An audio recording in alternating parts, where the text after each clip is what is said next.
आप देख रहे हैं अनहोनी। तो चलिए बढ़ते हैं आज की इस कहानी की ओर। रात का वक्त, घनघोर अंधेरा, बारिश और कड़कड़ाती बिजली। इस बीच सुरेश बहुत ही तेजी से रास्ते पर भागता हुआ आगे बढ़े जा रहा था। स्टेशन से निकले हुए उसे ज्यादा समय नहीं हुआ था, तभी बारिश आ गई और उस रास्ते पर उसे कुछ भी ऐसा नजर नहीं आ रहा था जिसके नीचे वो अपना सिर छुपा सके। वो आज अपने दोस्त के बहुत कहने पर उसके गांव आया। उसका दोस्त उसे कई दिनों से ये कह रहा था कि तू मेरे गांव आ जा, यहाँ घूम कर जा, तेरा माइंड फ्रेश हो जाएगा। तो सुरेश ने भी उसकी मान ही ली और वो उसके गांव आ ही गया। वो भी अपने दोस्त को बिना बताए वो उसे सरप्राइज देना चाहता था। सुरेश तेजी से दौड़ते हुए बारिश से बचने की कोशिश में आगे उस रास्ते पर बढ़े जा रहा था, इस आस में कि शायद उसे कोई शेड या फिर कोई बंद दुकान ही मिल जाए जिसके नीचे वो अपना सिर छुपा सके। मगर उस पूरे रास्ते पर घने जंगल और सुनसानियत के अलावा ऐसा कुछ भी नहीं था। हालांकि पेड़ थे, मगर पेड़ के नीचे सुरेश खड़ा नहीं रहना चाहता था क्योंकि बिजली बहुत ही तेजी से कड़क रही थी और किसी भी वक्त किसी के ऊपर भी बिजली गिर सकती है। और बारिश के वक्त पेड़ के नीचे तो बिल्कुल भी सेफ नहीं रहता। इसलिए सुरेश थोड़ा बारिश में भीगते हुए ही रास्ते पर दौड़े जा रहा था। अभी वो रास्ते पर दौड़ ही रहा था कि रास्ते के एक किनारे पर उसे एक बहुत बड़ा सा घर नजर आया। वो एक 2 मंजिला इमारत थी। उस घर के बाहर एक बड़े से बोर्ड पर लिखा था डाक बंगला। सुरेश दौड़ते हुए उस बंगले के पास पहुंचा और उस बंगले के दरवाजे के पास पहुंचा, मगर उस बंगले के दरवाजे के पास शेड जो थी वो ज़्यादा बड़ी नहीं थी। तो सुरेश वहाँ खड़े खड़े भी भीग ही रहा था। सुरेश ने सोचा कि शायद उसे अंदर कोई आसरा मिल जाए। इस आस में उसने दरवाज़ा खटखटाया तो उसके 2 बार दरवाज़ा खटखटाते ही दरवाज़ा अपने आप ही खुल गया। शायद पहले से ही खुला हुआ था। सुरेश ने 2-3 बार आवाज़ लगाई, मगर कोई जवाब ना पाकर वो एकदम से अंदर घुस गया और वहीं पर खड़ा खड़ा बारिश के रुकने का इंतज़ार करने लगा। उसने एक नज़र उस बंगले की तरफ देखा तो पाया कि बंगला बहुत ही बुरी हालत में है। चारों तरफ मकड़ी के जाले भरे पड़े हैं और धूल की एक मोटी परत चादर की तरह उस पूरे बंगले में बिछी हुई थी। सुरेश ने अंदाजा लगाया कि यहाँ पर अब कोई नहीं रहता, शायद ये बहुत ही पुराना घर है। सुरेश ने सोचा क्यों ना जब तक बारिश नहीं रुकती तब तक अंदर जाकर देखा जाए कि आखिर इस बंगले में और क्या क्या है। उसने अपने कदम आगे बढ़ाए। उसके पास एक छोटी सी टॉर्च थी तो उसने जेब से वो निकाली और उसकी रोशनी के सहारे बंगले में इधर उधर देखने लगा। वो बंगला काफ़ी बड़ा था।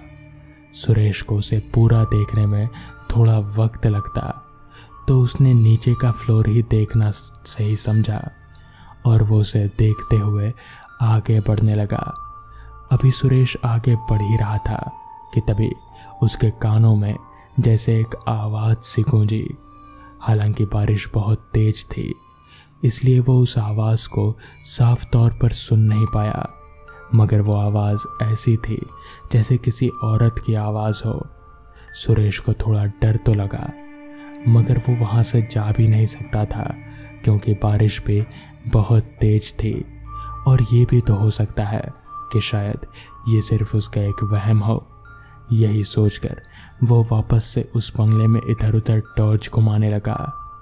अभी वो इधर उधर टॉर्च घुमा ही रहा था कि तभी उसकी नज़र एक औरत पर पड़ी जो कि पीछे की तरफ मुंह करके सफ़ेद साड़ी में सुरेश से मानो 10 कदम की दूरी पर खड़ी थी। अचानक उस औरत को ऐसे देखकर सुरेश थोड़ा सहम सा गया और 2 कदम पीछे हट गया।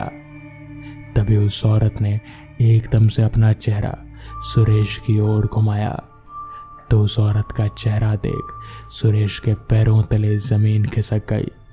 उसे यकीन नहीं हो रहा था क्योंकि उस औरत का चेहरा बहुत ही ज्यादा डरावना था। उसका चेहरा पूरा सड़ा हुआ था, उसके बाल जैसे जगह जगह से उखड़े हुए थे और जुबान से बहुत ही खून टपक रहा था। सुरेश समझ गया कि यह औरत कोई इंसान नहीं बल्कि एक चुड़ैल है। उसने जल्दी से वहां से दौड़ लगाई और भागते भागते किसी तरह भीगते हुए ही अपने दोस्त के घर पहुंचा। उसने दोस्त को पूरी बात बताई। तब उसके दोस्त ने बताया कि दरअसल बहुत पहले उस बंगले में एक परिवार रहा करता था। कहते हैं कि एक हादसे में उस बंगले में आग लग गई और वो पूरा बंगला परिवार समेत ही जलकर राख हो गया।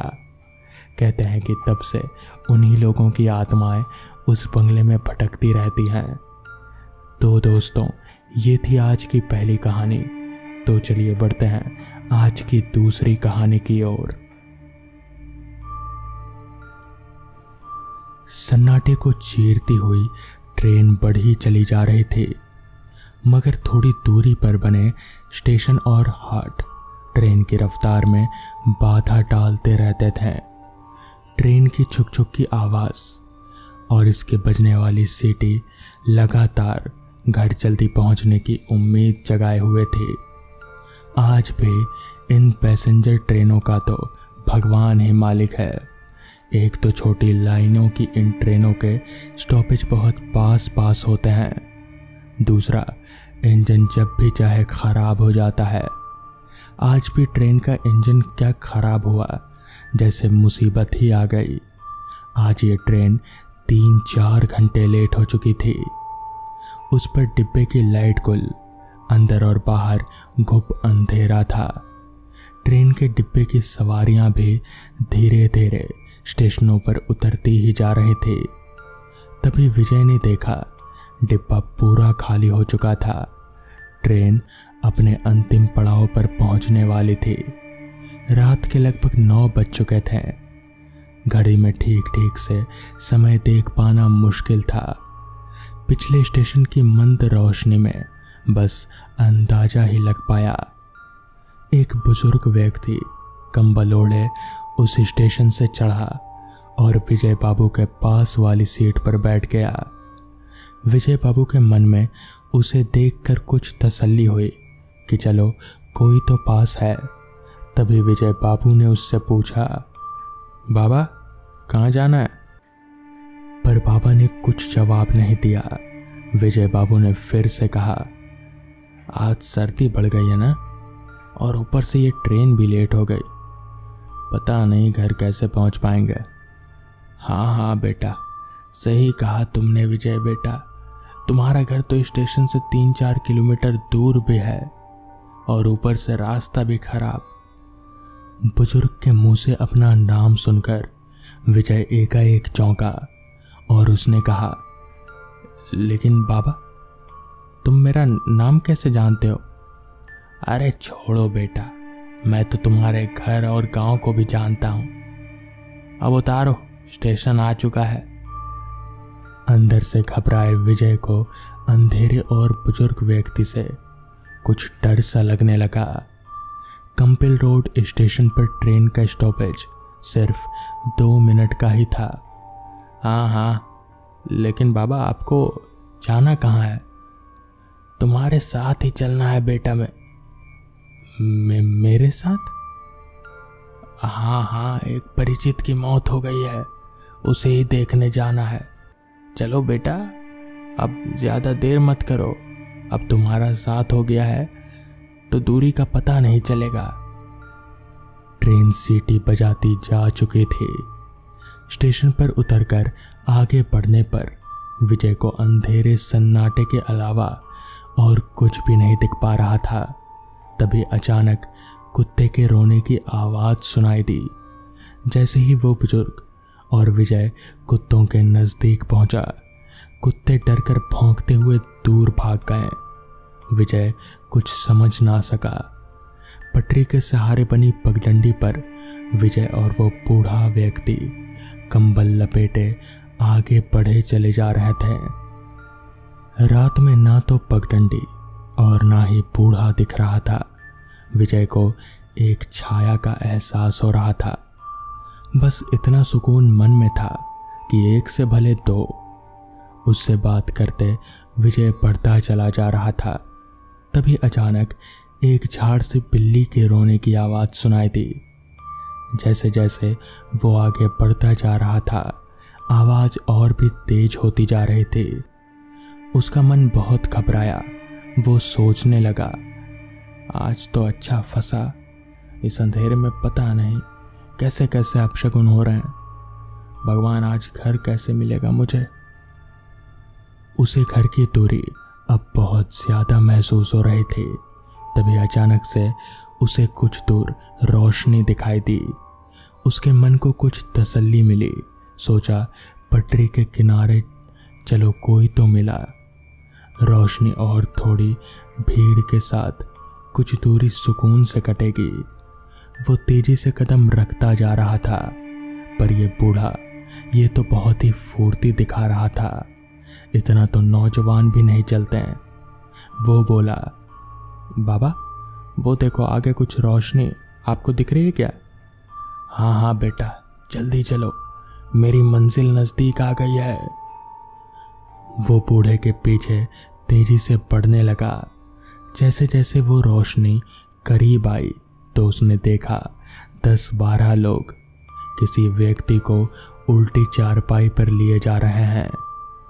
उसको ये देखकर बड़ा आश्चर्य हुआ।